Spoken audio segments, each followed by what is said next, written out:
이제 병력 청취에 대해서 우리가 챕터 4를 볼 건데, 페이지 73쪽. 그래서 병력 청취의 서론을 먼저 보면 대부분의 의학적 사례에서 이제 응급구조사는 환자의 병력을 토대로 현장 평가를 한다.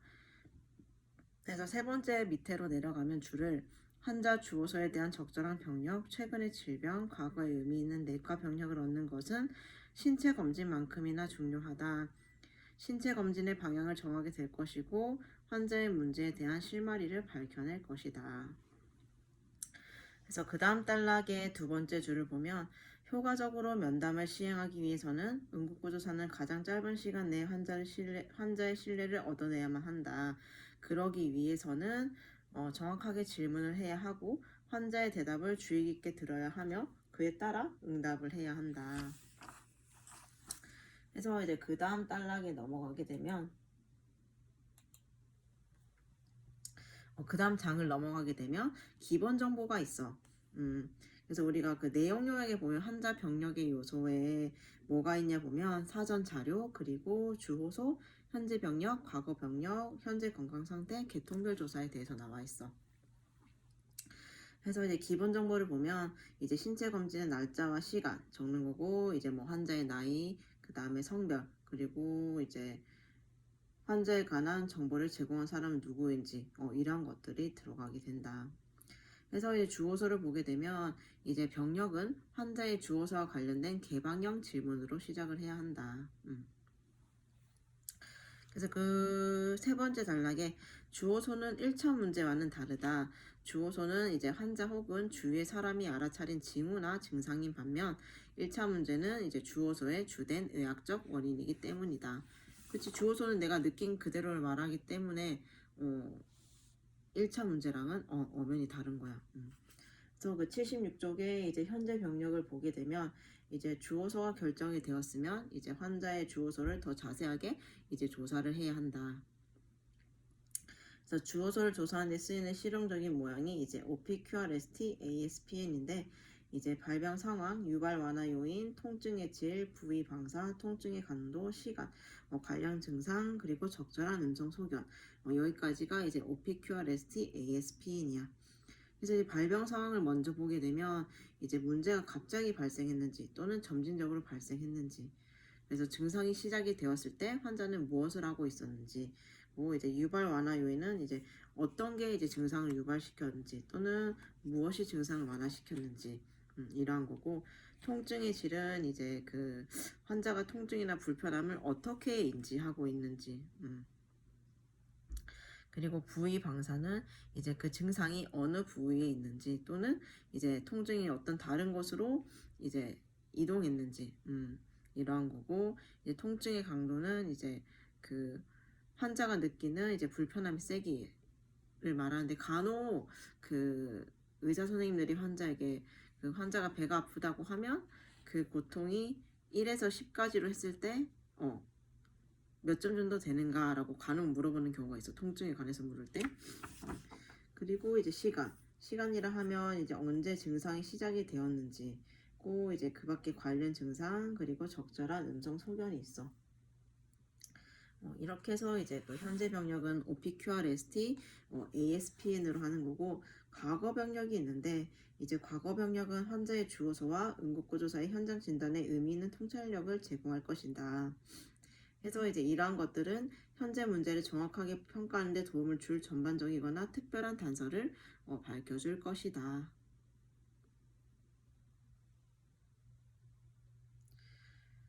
그리고 이제 전반적인 건강 상태, 소화기 질환, 그리고 성인병이 있어. 요즘 이제 어르신들 대부분이 각자 이제 그 지병이 있기 때문에 현재 뭐 먹는 약이라든지 또는 앓고 있는 지병 이런 것들을 물어보게 되는데, 여기서는 이제 지병을 말하는 거지. 앓고 있는 병이 무엇이 있는지. 그래서 당뇨병이 있는가 또는 이제 심장질환, 호흡 문제, 고혈압 혹은 비슷한 상황의 병력이 있는지를 물어보는 거야. 그리고 이제 그 옆에 79페이지 보면 투여 약물이 있어. 그래서 환자가 과연 어떤 약물을 복용하고 있는지도 물어봐야 하고, 이제 그렇다면 왜 복용하고 있는지 물어보는 것이 중요하다. 그래서 그 현재 투여 약물의 예를 보면은 예를 들어 65세 환자가 이뇨제를 먹는다고 말한다. 그렇다면 이제 응급구조사는 그녀가 이뇨제를 복용하고 있으므로 틀림없이 심장병력이나 이제 심장병력이 있다고 추측을 할 수가 있다. 그리고 79페이지 옆 단락에 보면 환자가 항응고제인 와파린을 복용하고 있다면 그것은 이제 정상적인 응고 과정을 방해하고 실제로 이제 출혈을 촉진시킬 수가 있다. 그래서 이렇게 연관지어서 생각할 수가 있기 때문에 환자가 어떠한 약을 먹고 있는지 물어보는 것도 굉장히 중요하다. 수술을 앞두고 있는 경우에는 이 와파린 복용에 대해서 물어보는 게 되게 중요하지. 그 다음에 이제 알레르기. 특히 음식이나 이런 것들도 알레르기 있지만 주사나 약에도 알레르기 있는 사람들이 되게 많단 말이야. 그래서 특히 페니실린, 국소 마취제인 케인제제나 파상풍 독소, 마취제의 과민성을 보이는지, 그래서 이런 것들로 인해서 응급 상황이 발생한 적이 있는지도 반드시 물어봐야 돼. 그리고 이제 그 외에도 이제 정신과적 질병이 있는지 또는 이제 사고 혹은 손상 이런 것들이 있는지도 물어봐야 한다. 그래서 그 다음에 뒤로 넘겨보면 수술 수술 혹은 입원 이런 것들이 있는데 환자가 이미 언급되지 않은 수술이나 입원을 한 적이 있는지 이런 것들도 물어봐야 한다. 그래서 이제 우리가 그 밑에 보면 외상 환자를 위하여 환자의 과거 병력을 알아내기 위하여 이제 그 샘플이라는 단어를 약식으로 사용할 수가 있다. 그래서 여기에는 증상과 징후, 알레르기 약물, 과거력, 마지막 음식물 섭취, 사고의 원인 이렇게 앞글자를 따서 우리가 샘플이라는 단어를 만들어낸 거지. 이 밖에도 이제 가족, 이제 사회적 병력이 있는데 특히 뭐 알코올 중독이 의심되는 경우에는 이제 그 알코올 섭취량 얼마나 많은 양을 마시는지도 물어볼 수가 있고 또는 폐라든지 기관지 쪽이 안 좋은 환자의 경우에는 담배를 얼마 정도 피우시는지 또는 얼마 동안 오래 피우셨는지 이런 것도 이제 물을 수가 있다.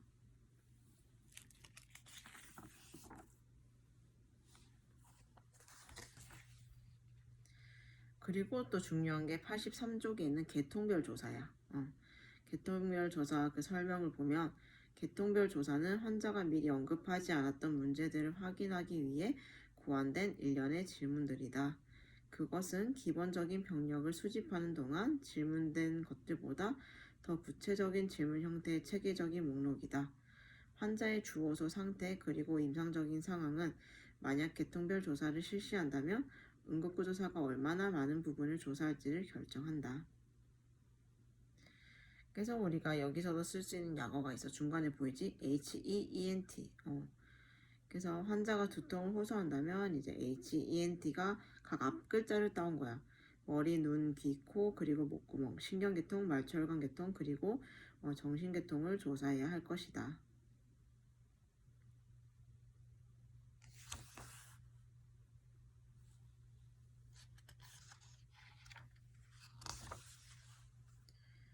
그래서 우리가 이렇게 병력 청취에 대한 이제 설명 받고 또 한 번씩 보이는 게 우리 84쪽에 여성 생식기 파트를 보게 되면 GPAL이 나와 있지. 임신력, 출산력, 유산력, 생존한 아이 이렇게 해서 우리가 약자로 쓰기 때문에 잘 모를 수가 있는데 이제 이것들의 약자라고 우리가 기억을 하고 있으면 될 것 같아. 그래서 우리가 이제 병력 청취에 대한 이제 설명이 이제 그 파트가 끝났고 이제 그 5장 2차 평가를 보게 될 텐데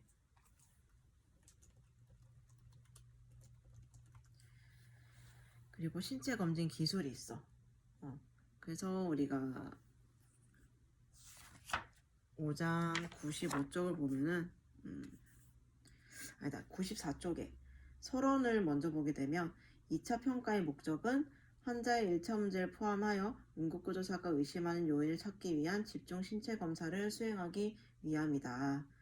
현장 평가를 하는 동안에 이제 심혈관계, 호흡기계 그리고 신경계와 같은 주요 신체 계통과 관련된 신체 소견을 찾아야 할 것이다. 해서 이제 우리가 이제 신체 검진 기술에 대해서 이제 95페이지에 나와 있어. 그래서 이제 우리가 계속 반복적으로 했지만 이제 시진, 촉진, 타진, 청진이 나와 있어. 그래서 이 네 가지 기술은 전형적인 신체 검진의 기본이다. 해서 이제 시진이 먼저 나와 있는데, 시진은 이제 정보에 근거한 관찰의 과정이다. 현장 근무자들이 당연한 것으로 여기는 간단하고 비침술적인 방법이다. 시진은 환자 상태를 평가할 수 있는 가장 유용한 방법 중의 하나이다. 그래서 시진은 환자를 처음 발견했을 때부터 환자의 병력을 얻을 때까지 계속되어야 한다.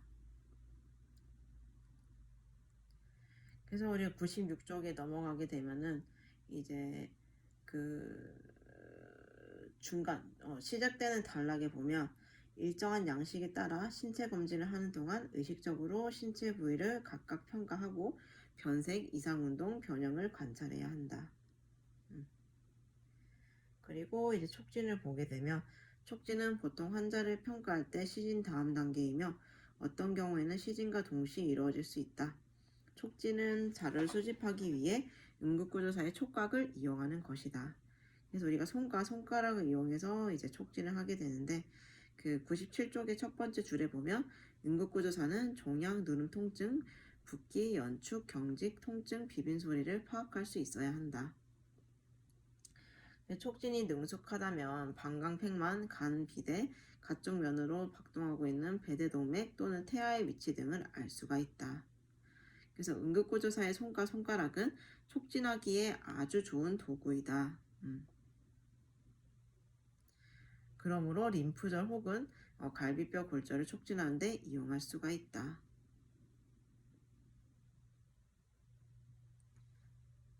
그래서 우리가 촉진할 때도 이제 너무 그 적당한 깊이가 있을 건데, 중간에 보면 1cm라는 그 단어가 보일 거야. 1cm 정도가 적당한 압력이며 같은 압력으로 촉진을 실시한다면 맥박을 느낄 수가 있다. 그래서 너무 강한 압력으로 촉진을 실시하다 보면 감도가 떨어질 뿐만 아니라 환자가 손상을 입을 수도 있다.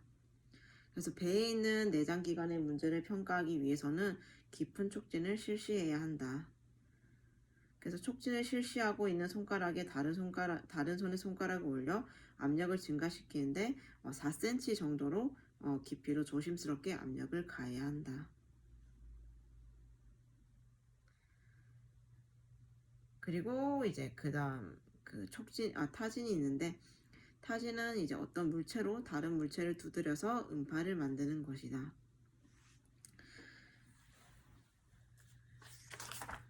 해서 이제 그 98쪽에 보면 그 타진법도 종류가 나와 있었지, 우리가. 직접 타진, 간접 타진, 주먹 타진. 그래서 직접 타진법이 이제 손가락 끝으로 환자의 피부를 직접적으로 두드리는 방법이야. 그래서 이 방법은 이제 환자의 이마뼈나 위턱뼈, 격골 부위를 타진할 때 사용하고, 간접 타진법이 우리가 가장 보편적으로 사용되는 방법이야. 그리고 이제 그 세 번째 방법인 주먹 타진법은 이제 통증과 염증 상태를 파악하는 데 사용이 되는데, 특히 신장의 환자에게서 이제 갈비뼈 척추각에 빈번하게 사용을 한다. 그리고 이제 마지막으로 청진이 있는데, 이제 청진은 신체에서 생성되는 모든 소리를 이제 듣는 거란 말이지. 하지만 이제 그 청진을 하기 위해서는 되게 조용한 환경이어야 하잖아, 우리가 그 소리를 들으려면. 하지만 응급 상황은 대부분 조용한 환경이었기 때문에 응급 상황에서 우리가 청진으로 이제 듣기에는 되게 어렵겠지. 그래서 이제 그 99페이지에 하나, 둘, 세 번째 단락에 보면 일반적으로 다른 평가 기술들을 사용한 후 청진을 실시해야 한다. 단 배를 청진할 경우에는 촉진과 타진을 실시하기 전에 한다. 왜냐하면 촉진과 타진을 먼저 하게 되면 장의 연동 운동에 영향을 줄 수 있기 때문이다.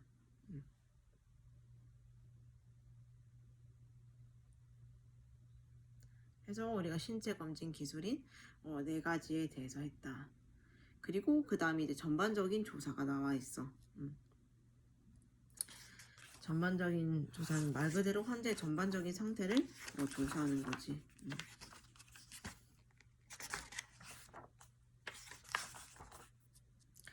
해서 이제 우리가 볼 것은 107쪽 활력징후. 우리가 환자의 활력징후도 이제 체크를 해야 하는데 4가지 활력징후로 맥박, 호흡, 혈압과 체온이 있다. 그래서 완벽한 신체 검진은 4가지 모두를 포함해야 하지만 그중 앞에 3가지는 병원 처치에 매우 중요한 요소이다. 이 요소들은 이제 환자 상태의 첫 척도이기도 하다. 그래서 첫 번째로 호흡이 나와 있어. 호흡은 생명을 유지하기 위해 산소와 이산화탄소의 교환은 필수적이며 계속해서 효과적으로 이루어져야 한다. 허파는 동맥에 산소를 보내고 이산화탄소를 제거하거나 보유하여 혈액의 pH를 유지한다. 그래서 우리가 108쪽에 호흡의 형태에 대해서 나와 있어. 그치? 정상호흡, 빠른 호흡, 느린 호흡, 무호흡, 가호흡, 체인스토크 호흡, 비호흡, 쿠스말 호흡 이렇게 나와 있는데 각각 이제 그 호흡의 특성이라든지 또는 이 호흡이 발생하는 원인에 대해서 나와 있는데 이것 또한 이제 알고 있는 게 좋을 것 같아. 이것도 한 번씩 읽어보아야 하고 그 다음으로 볼 게 이제 맥박. 110쪽의 맥박을 보게 되면 심장이 동맥으로 혈액을 보낼 때 맥파가 발생한다. 그래서 매 심박동은 이제 심장의 수축과 관련이 있다 해서 이제 그 느린 맥이 발생하는 경우랑 이제 그 빠른 맥이 발생하는 경우 그리고 이제 우리가 말초 맥박을 측정할 수 있는 부위에 대한 그림이 나와 있어. 그래서 그림 5-12를 보면 우리가 알고 있는 게 보통 목동맥 그리고 위팔, 노동맥 그리고 넙다리 그리고 발등 이렇게 알고 있는데 그 외에도 많아. 관자동맥 그 다음에 자동맥 그 다음에 오금 그리고 뒤정강 그래서 이렇게 우리 몸에 말초 맥박을 측정할 수 있는 부위가 있다. 그래서 111쪽에 보면 이제 느린 맥이랑 빠른 맥이 발생할 수 있는 경우가 나와 있어. 그래서 이것도 한번 읽어보고 이제 그 111쪽 왼쪽 단락에 절차 5-1B라고 적힌 그 문단이 있어. 그 옆에 글자를 보면 의식이 없는 환자는 목동맥 맥박을 확인한다. 목동맥을 찾기 위해 이제 아래 턱각 아래 안쪽 부위를 촉진하고 손가락을 방패연골에서 가정면으로 방패연골과 목비근 사이까지 미끄러진다. 그래서 처음 맥박을 확인할 때는 1분간 맥박수를 세고 맥박이 규칙적으로 박동하면 이제 곱하기 4를 하는 것이고 맥박이 불규칙하면 이제 1분 동안 재야 돼. 그리고 이제 그 다음이 혈압인데 혈압은 심장이 수축하고 이완하는 동안에 동맥벽에 미치는 혈액의 압력이다. 그래서 수축기 혈압, 이완기 혈압 모두 이제 환자 상태를 파악하는 데 중요한 요소이다. 수축기 혈압이 이제 심실이 수축할 때 동맥에 저항하는 혈액의 최대 압력이고 이완기 혈압은 심실이 이완되고 혈액이 유입될 때 동맥벽에 미치는 혈액의 압력이야. 그래서 이완기 혈압은 전신의 혈관 저항을 측정하는 것이고 혈관 크기에 따라서 달라진다. 그래서 혈액이 동맥벽에 부딪히는 소리를 코르트 코프음이라고 한다.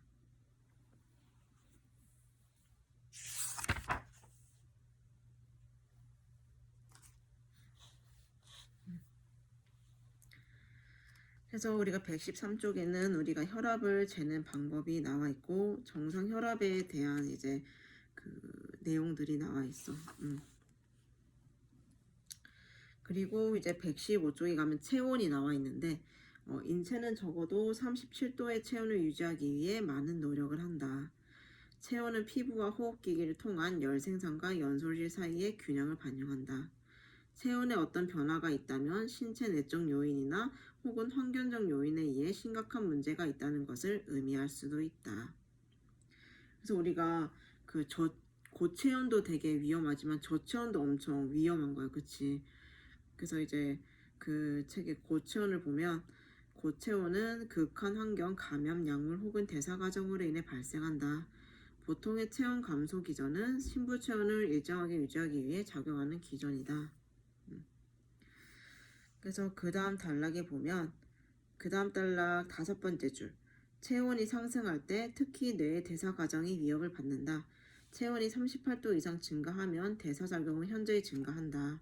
그래서 체온이 39도 이상이 오르면 뇌신경이 손상이 오며 41도가 되면은 이제 뇌세포가 파괴되면서 발작이 일어난다. 그래서 극심한 추위도 체온에 영향을 미치게 되는데 말초혈관 수축과 떨림의 기전이 더 이상 열 소실을 보상할 수 없을 때 심부 체온은 하강하고 저체온이 발생한다. 그래서 체온이 34도 정도가 되면 이제 그 열 상승 기전이 제 기능을 잃기 시작한다. 그리고 심부 체온이 31도 이하로 떨어지면 떨림은 멈춰지고 심음이 감소하면서 이제 심장이 불안정하게 되는 거지. 그리고 이제 체온이 21도 이하가 되면 이제 환자는 사망 상태가 되면서 이제 비가역적인 무수축, 즉 맥박이 느껴지지 않는 상태가 되는 거야. 그래서 저체온 환자는 이제 외부 자극이 쉽게 이제 심실세동이 유발되기 때문에 저체온 환자는 항상 조심해서 이제 다뤄야 돼. 또 하나 중요한 게 이제 그 바로 밑에 나와 있는 모세혈관 재충혈이야. 모세혈관 재충혈 시간을 확인하기 위해서는 손톱을 누른 후 이제 손톱 바닥이 분홍색으로 돌아오는 시간을 측정할 수가 있어. 그래서 보통이면은 약 2초 안에 돌아온다고 해.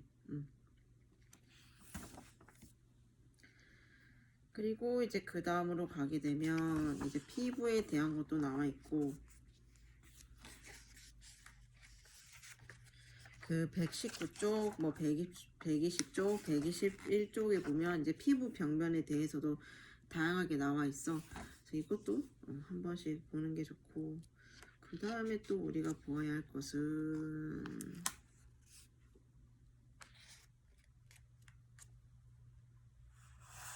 손톱. 123쪽에 한번 손톱을 볼까?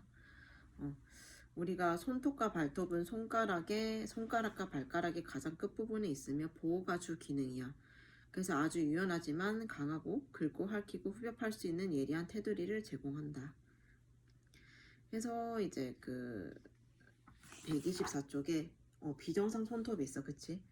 그래서 어떠한 지병이 있을 경우에는 이제 그 손톱형이 달라지게 된단 말이야, 그치? 그래서 그 표에 보면 5-5번 공봉형 손톱 같은 경우에는 심폐질환과 폐암에서 나타나고 만성적인 저산후증에 기인을 하는 거고, 그치? 또 볼 게 뭐가 있냐고 하면 그 밑에 손발톱 주의염도 이제 손을 물에 자주 담그는 사람이 이제 취약을 한 거고, 그치? 그리고 테리 손톱도 이제 뭐 간경화증, 우려성 심장 기능 상실, 그리고 당뇨병에서 이제 나타날 수가 있다. 손톱 하나가지 손톱을 이제 관찰하는 것만으로도 그 사람의 이제 건강 상태를 알 수가 있는 거야. 그래서 우리가 손톱에 뭐 검은 줄이 생기는 것을 이렇게 단순하게 생각하지 마라 이러잖아. 가끔 보면 그래서 자기 손톱도 가끔씩은 한 번씩 봐줘야 돼. 손톱에 대해서도 봤고 그리고 이제 그 나머지는 이제 머리부터 시작을 해서 우리가 각각의 신체 부위를 어떻게 이제 평가를 하고 검진을 해야 되는지에 대해서 나와 있었어, 그치? 그래서 머리 같은 경우에도 이제 우리가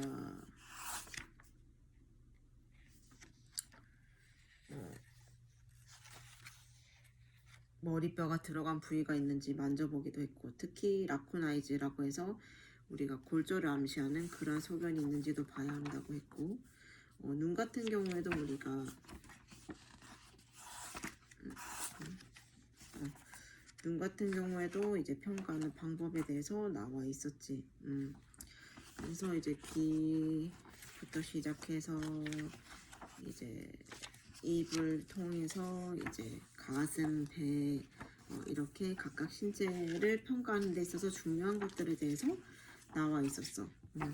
그래서 이것을 우리가 꼭 시험을 이제 우리가 국가고시를 위해서 외운다기보다는 이제 우리가 응급구조사로서 이제 일을 할 때도 알고 있으면 이제 충분히 나에게 도움이 되는 내용이기 때문에 까먹지 말고 한 번씩 더 읽어봤으면 좋겠고 이제 그 우리 16일인가 목요일에 우리가 시험 날짜에 잡혀 있잖아, 시험주에. 그래서 우리가 기초의학이랑 이제 응급환자 진료학 각각 객관식을 칠 건데 딱히 힌트는 없어. 힌트는 없어서 힌트가 없어도 이제 내가 이때까지 강의 시간에 했던 그 내용들에 충분히 집중을 해서 그 시간에 최선을 다해서 공부를 했다면 다 맞출 수 있는 사항들이기 때문에 딱히 힌트는 없이 시험을 치를 거야. 해서 몇 문제였지? 잠깐만. 몇 문제였더라?